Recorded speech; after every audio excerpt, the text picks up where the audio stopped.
what if space isn't empty? Like, at all? Today, we're diving into a really out there theory from the YouTube channel Planet Veritas. It suggests that the cosmos isn't a vacuum, but a dense, swirling fluid. And let me tell you, it's an idea that challenges literally everything we think we know about the universe. And this is the question at the heart of it all. We're all taught from day one that space is this cold, empty void. But what if that's just not the case? What if the space right above our heads is actually filled with a substance that behaves in ways that are, well, frankly, pretty hard to imagine? So, here's our game plan for breaking this all down. First, we're going to look at the main idea of this alternate cosmos. Then, we'll get into what this strange fluid supposedly is. After that, we'll see how this whole model completely changes the sun and moon, tries to explain some weird things about space travel, and finally pulls it all together into one unified idea. All right, first up, an alternate cosmos. This is where the theory just throws the rulebook out the window and rethinks the very nature of space itself. So here is the fundamental split from everything you probably learned in school. The theory from Planet Veritas says space isn't a vacuum at all. No, it's a dense medium filled with fluid. And because of that, it's not gravity pulling things down. It's a huge external pressure pushing them in. Okay, so if space is a fluid, you have to ask, what kind of fluid are we talking about? That leads us right into our next section, where the theory puts a name to the substance it claims fills the entire cosmos. And that substance is helium-4 superfluid. Now, this is a real thing. It's a state of matter you get when you cool liquid helium to almost absolute zero, and its properties are just mind-bending. It has zero viscosity. That means absolutely no friction, and it can do things that seem to defy physics, like literally climbing straight up the walls and out of its container. And according to this theory, this isn't just some curiosity you find in a lab. The claim is that our entire world is almost completely encased in this very substance. It's the literal medium of space. Right, so if you accept the premise that space is a fluid, well, that's going to radically change how things like the sun and the moon work. And that's our next section, a total reimagining of these celestial bodies. And when I say radically change, I mean it. The change in scale here is just staggering. The standard model, it puts the sun 93 million miles away. This model says, nope, it's right here in our own thermosphere. The moon, it goes from about 250,000 miles out to just 65 to 70 miles away. So what's the logic here? How do you get to that conclusion? Well, the source reasons that for the sun to be burning, giving off all that light and heat, it needs fuel. Specifically, oxygen. Since a vacuum has zero oxygen, the conclusion they draw is that the sun can't possibly be 93 million miles away in a vacuum. It has to be much, much closer, inside our own atmosphere. This model also reinterprets a really interesting phenomenon called the lunar wave. Some people with telescopes see what looks like a ripple moving across the moon's surface.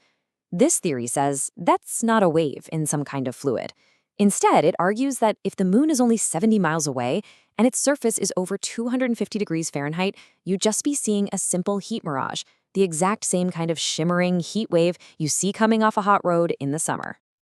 Okay, so this fluid space model is also used to try and explain some long-standing questions or perceived anomalies about space travel.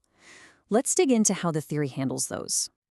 According to the source, their theory provides one single framework that explains all of these things.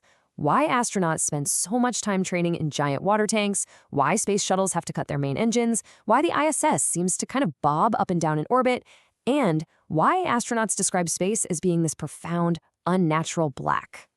So let's take that last one, that deep, blacker-than-black darkness of space.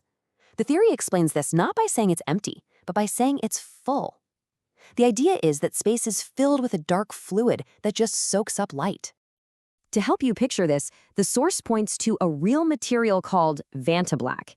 It's made of carbon nanotubes, and it's so good at absorbing light, we're talking over 99.9%, that it makes 3D objects look like flat, black holes in reality.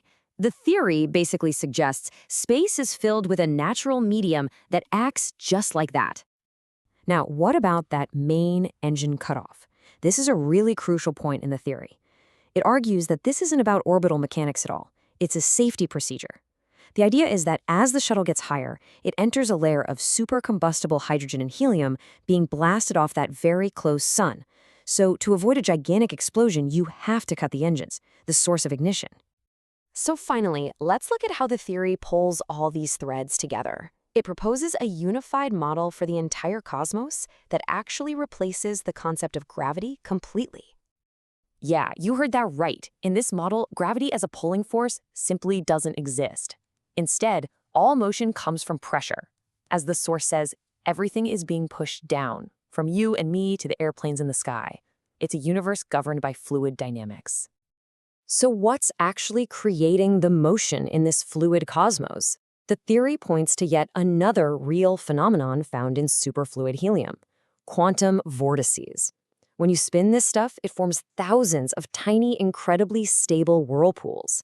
And it's these vortices, the theory suggests, that are the cosmic engines pushing the sun and moon through space. And here's the model for how everything stays in one piece. Lab experiments show that droplets of spinning superfluid are filled with these vortices, and they act like a kind of cosmic glue, holding the droplet together at speeds that would tear a normal liquid to shreds. The theory uses this as a direct, small-scale example of how the sun and moon could move so fast through the cosmic superfluid without disintegrating.